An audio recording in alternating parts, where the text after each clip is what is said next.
ഈ കോലത്തിൽ ഇറ്റങ്ങൾ വളർത്തില്ല നല്ല എന്താണ് ഐറ്റങ്ങൾ പട്ടിണി കടന്ന് ജീവിക്കാൻ നല്ലത്. കാരണം സമൂഹത്തിന് മുന്നിൽ കൊടുന്ന് അവരെ മുന്നിൽ വിട്ട് പറയാണ് ഇവരെത്തീമാണ്, ഇവരെത്തീമാണ്, ഇവരെത്തീമാണ്.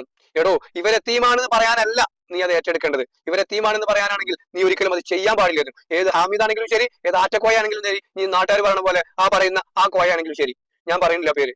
ഇവരെ ഏറ്റെടുത്തിട്ട് അവരെ മുന്നിൽ വെച്ചിട്ട് അവരെ അവഹേളിക്കുന്ന രീതിയിൽ സംസാരിച്ചിട്ട് നീ എന്ത് ചെയ്തിട്ട് എന്ത് കാര്യം? പ്രിയമുള്ള സഹോദരങ്ങളെ, നൂറെ ഹബീബ് എന്ന് പറയുന്ന ഒരു പദ്ധതി ആറ്റക്കോയ എന്ന് പറയുന്ന ആള് സ്വയം തങ്ങളാണെന്ന് പറഞ്ഞ് മുന്നോട്ട് വന്ന് അദ്ദേഹത്തിന്റെ ആ ഒരു ബിസിനസ് സാമ്രാജ്യം കെട്ടിപ്പടുക്കുന്നതിന് വേണ്ടിയിട്ട് ചെയ്തു കൂട്ടുന്ന കുറെ കാര്യങ്ങളുണ്ട്.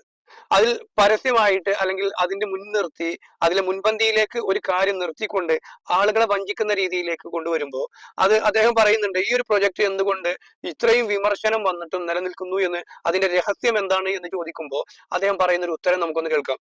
അതൊരു നന്മയായിട്ടാണ് ഇത്